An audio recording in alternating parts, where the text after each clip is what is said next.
कि जेडीयू को, जो उनकी नीतीश जी की पार्टी है, उसको नंबर 1 की पार्टी बनाए। लेकिन उस वक्त हमारी बात पर ध्यान देने के बजाय पार्टी को ही गिरवी रख दी। पार्टी एक तरह से जेडीयू आज समाप्त है और जो कुछ भी बचा है, जब नीतीश कुमार ही आरजेडी के सामने नतमस्तक हो गए हैं, तो अब इस स्थिति में नीतीश कुमार जी के बारे में कुछ भी ऐसा सोचना, समय था जिस समय को नीतीश जी ने खुद ही गवा दिया है। प्रधानमंत्री के रेस में शामिल होने का एक अवसर था, लेकिन उस अवसर को स्वयं नीतीश कुमार जी ने, जो कहा जाता है कि अपने पैर पर कुल्हाड़ी मार ली, स्वयं इन्होंने ऐसा कर दिया है। तो अब आज की तारीख में खुद का ही आधार बिल्कुल कुछ नहीं है इनका, तो आधारहीन कोई नेता, आधारहीन से मेरा मतलब है पॉलिटिकली, तो उस आधारहीन स्थिति का कोई नेता उस रेस में पहुंचे, अब कहां संभव है। अब नीतीश कुमार जी क्या कहते हैं, अब उनके यहाँ तो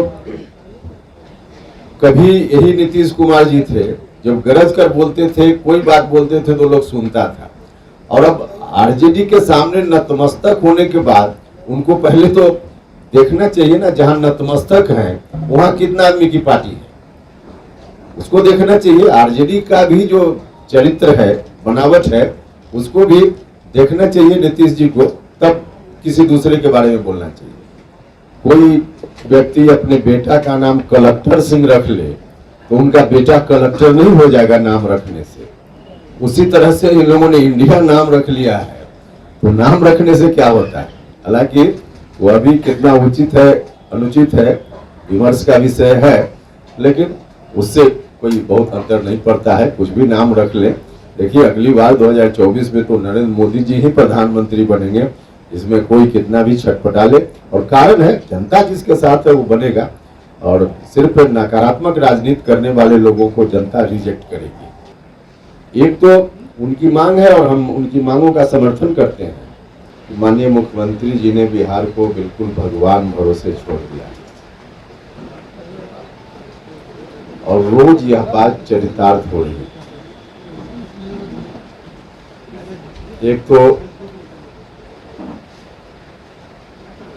अपनी राजनीतिक महत्वाकांक्षा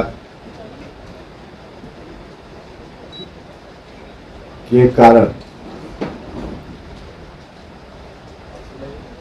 जिस तरह की राजनीति पर नीतीश जी उतर गए हैं, अब उन्होंने उसमें झूठ का भी सहारा लेना शुरू कर दिया है, और यह बहुत दुखद है। किसी के बारे में कुछ भी बोल देना जिसमें कहीं से कोई सच्चाई न हो, तो पूरे तौर पे शायद यह बात उनको व्यक्तिगत रूप से ठीक नहीं लगे, लेकिन झूठ का सहारा मुख्यमंत्री जी इतने ऊंचे कद के नेता और इस स्तर पर उतर जाए, इसकी अपेक्षा कोई नहीं करता है, जो आज नीतीश जी कर रहे हैं। चारों तरफ अराजकता का माहौल है, जिसको जब मर्जी जहां किसी को गोली मार दे, हत्या कर दे, लूट ले, छोटी बच्चियों के साथ बलात्कार की घटना रोजमर्रे की घटना हो गई। फिर से अगर यह कहा जाए कि जंगल राज 2